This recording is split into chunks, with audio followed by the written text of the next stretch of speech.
the bottom of the ninth, and I decided to change the entire ending of my screenplay.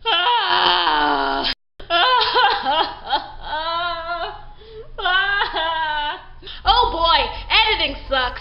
So here are some things that I do to kind of trick my brain into revising when I don't want to. Number one, make an appointment for someone else to read your work.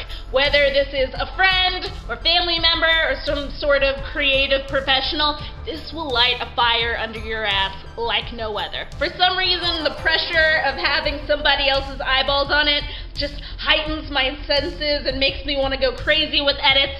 And honestly, just having a deadline makes me more productive. Number two, keep subtlety in mind. People always scream and shout over show don't tell. So try writing whatever scene that you're struggling with, but without the characters saying what's exactly on their mind. What actions are they doing to show their emotions?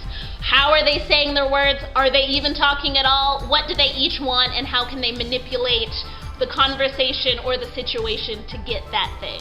Number three, print that shit out, or whatever section you're struggling with. For whatever reason, seeing it in print just highlights typos, chunky dialogue, or gross scene lengths.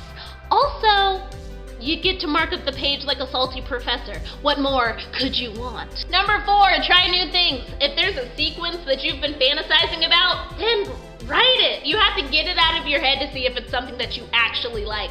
Don't be afraid to break down a sequence one more time, even if you've broken it down 1,000,000 times like I did with my ending.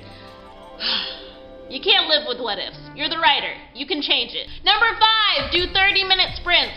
So write for 30 minutes, take a break, and then just repeat until your fingers fall off. I like to reward myself with little Netflix breaks. Number six, call up a friend and talk it out. Solutions always seem more obvious when you say the problem out loud. Also, just talking out your bomb-ass story with your friend will usually fill you with inspiration. Number seven, make people read it out loud to you. Live readings are fun and terrifying. They let you know what dialogue is hard to say, what sounds unnatural or out of character, and it's a good barometer for if your jokes are actually funny. Number eight, if it's not making you happy, then take it out. That's it. If your scene is boring or cringy, then you need to find a new way to convey your information. A lot of times, I'll just write the same scene in like 8 different variations, and usually the issue is that I'm coming into the scene too early and leaving too late. Number 9, put on movies in the background that made you want to be a writer, or has the same tone as your book or movie. And number 10 is just having an honest conversation with yourself and asking, is it really writer's block? Which I don't really get because I outline extensively. So for me, it's just a case of being lazy and avoiding the problem-solving process, because that sucks.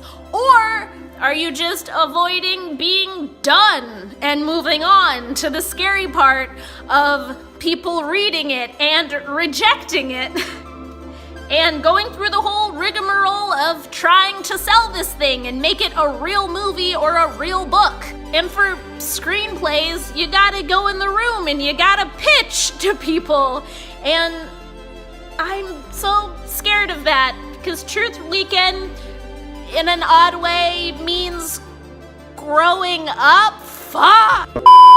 I think a lot of the fun of writing is that moment at the end. You're chasing that euphoric feeling of getting the words down just so you got down what is exactly in your head, and you're reading it out loud for the last time, front to back, and you are smiling at every word, and you are obsessed with the story that you told. All right, guys, that's all that I have for you today. If you think that I talk too fast or you just want to save all of this information, then I do have a blog where I post written transcriptions, usually the day after I post these videos.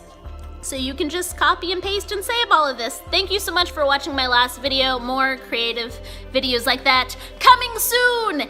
And yeah, go out and do something creative and make your art. I appreciate you, and I will see all of you lovely people in my next video. Bye!